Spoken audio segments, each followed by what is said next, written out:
Siang Bapak dan teman-teman sekalian. Yang sehat luar biasa tak semangat. Di sini saya akan bercerita juga ditemukan di posisi lain dunia karya Afrian Sena. Nah, buku ini berceritakan tentang cerita ilustratif anak muda yang berhasil belajar gratis ke luar negeri. Nah, kebetulan ini juga ada ceritanya si pembuat buku ini yang berhasil berjalan ke luar negeri secara gratis.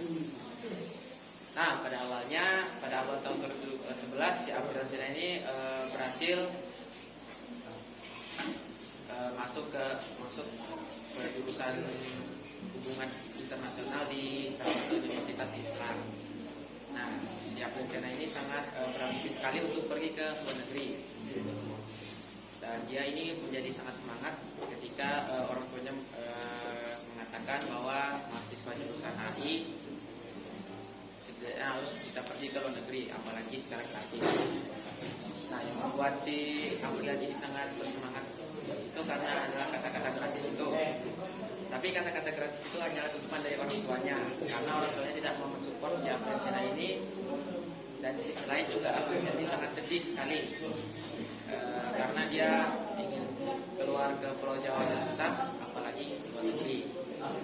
Lanjut pada awal masuk kuliah, dia ini melihat teman-temannya sangat rajin sekali belajar teori, konsep, dan berbagai upaya lah untuk masuk indeks prestasi di atas 3. Tetapi si Afrian Sena ini malah asik mengumpulkan informasi dan informasi itu untuk bisa ke luar negeri secara gratis, dimulai dengan mencari kompetisi dan seleksi program pertukaran pelajar. Sudah sekitaran 2 tahun dia mengikuti seleksi dan kompetisi, tapi dia tidak lulus. Sebenarnya ada kesempatan si Afrian ini lulus, tapi yaitu bayar. Sementara kondisinya ini orang tua tidak mau mensupport Afrian Sena ini. Tapi upayanya tidak sampai di situ saja. Dia belajar bahasa Korea selama 2 tahun dan bahasa Turki selama 1 tahun. Untuk apa? Untuk bersiap-siap. Siapa tahu kan suatu hari dia bisa pergi ke luar negeri, apalagi ke negara Korea Selatan yang sangat ingin dia pergi ke sana. Lanjut, untuk pergi ke luar negeri kan butuh paspor.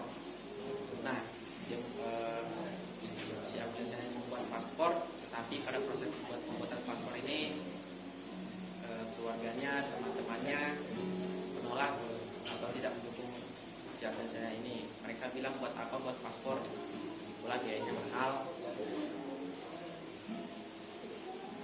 Dan berbagai kata-kata indah yang dilontarkan kepada si Afrian Sena ini, yang membuat si Afrian Sena ini sangat menjadi pesimis. Lanjut, singkat ceritanya pada pertengahan tahun 2015 dan tak terhitung kompetisi. Dan lanjut pada pertengahan tahun 2015 sudah tak terhitung kompetisi dan program seleksi pertukaran pelajar yang dia ikuti. Tapi semua itu dia hanya menemukan dia hanya gagal, tidak lulus lebih tepatnya. Nah, hal itu membuat si Afrian ini sangat putus asa sampai membuatnya hampir menguburkan ambisinya itu. Nah, namun pada Agustus 2015 dia ini menemukan sedikit harapan, yaitu temannya mengirimkan informasi via WhatsApp mengenai lomba resensi. Lomba resensi ini meresensikan buku yang berjudul Gaduh karya Koike Pribadi. Nah, lomba resensi ini berhadiahkan education trip ke Singapura secara gratis untuk 3 teratas. Singkat cerita, si Afrian Sena ini pada akhirnya lolos masuk ke 20 besar.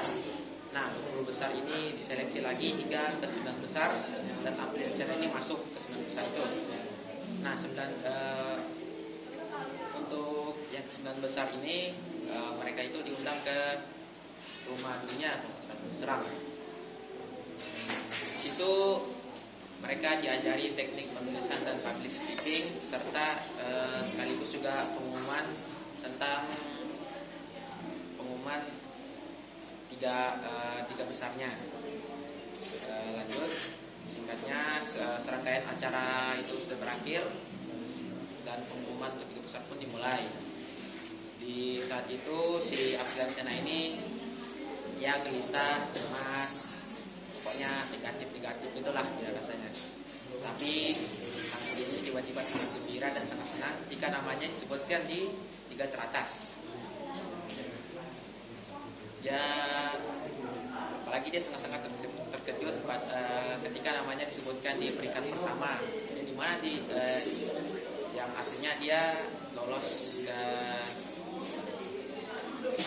mendapatkan juara 1 lomba resensi tingkat provinsi Banten.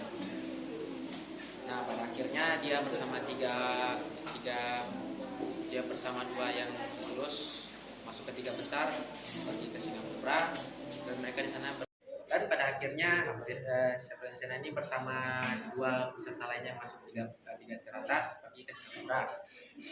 Nah, di Singapura itu mereka di sana selama 3 hari. Di Singapura itu mereka memanggil negara Singapura itu sebagai negara denda. Kenapa? Karena di Singapura itu banyak sekali larangan yang ya pokoknya banyak sekali larangan. Apabila dilanggar itu akan langsung ditindaklanjut sesuai hukum yang ada di negara Singapura. Mereka juga banyak mengunjungi tempat seperti Nanyang Teknologi University dan salah satu perpustakaan di Singapura yaitu Universal Studio dan banyak lagi. Setelah itu 3 hari sudah berlangsung 3 hari mereka pulang. Nah, si Afrian ini tidak percaya bahwa dia bisa sampai ke kondisi yang saat ini karena dulu dia ini mengalami banyak sekali rintangan, masalah dan kegagalan, dan sampai akhirnya dia mencapai kondisi saat ini. Lanjut, setelah pulang dari Singapura dia ini fokus untuk menyelesaikan hidupnya terlebih dahulu, dan dia mengesampingkan keinginannya untuk pergi ke luar negeri. Namun pada awal 2016 keinginannya untuk ke luar negeri itu muncul lagi, dan dia iseng mencari informasi yang ada di website dan ketemu salah satu website yang berisikan program belajar ke Korea Selatan selama seminggu. Nah, untuk memastikan kebenaran informasi dari website ini, dia menelpon temannya yang bekerja di sana. Setelah dia mendapatkan bahwa informasi benar, dia langsung menyiapkan hal-hal yang dibutuhkan untuk program pertukaran pelajar ini, seperti melengkapi berkas dan pembayaran visa. Nah, untuk pembayaran visa ini dia didukung oleh para senior-seniornya.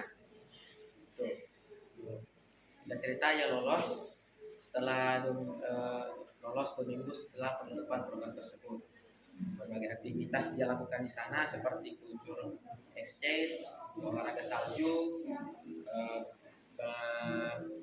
berkeliling di kota Korea Selatan dan masih banyak lagi. Nah, di program pertukaran pelajar ini ternyata ada 10 negara ASEAN yang ikut, dan termasuk tuan rumahnya. Masing-masing negara itu diwakilkan 7 orang, dan si Afrian Sena bersama delegasi lainnya itu menunjukkan kebudayaan Indonesia seperti angklung, batik, makanan khas seperti rendang, dan masih banyak lagi. Itu juga dengan negara-negara lainnya, mereka menunjukkan kebudayaan negara mereka sendiri. Mungkin itu saja yang dapat saya resensikan. Untuk kelebihan dan kekurangan buku ini, kelebihannya sendiri adalah covernya menarik dan juga ada gambar-gambar tentang Afrian Sena yang berhasil terproduksi di dalam buku ini. Nah, kekurangannya itu ada beberapa informasi yang tidak jelas disampaikan di dalam buku ini. Ya mungkin itu saja. Sekian dari saya. Terima kasih. Selamat siang Bapak dan teman-teman sekalian. Siang, luar biasa, tetap semangat.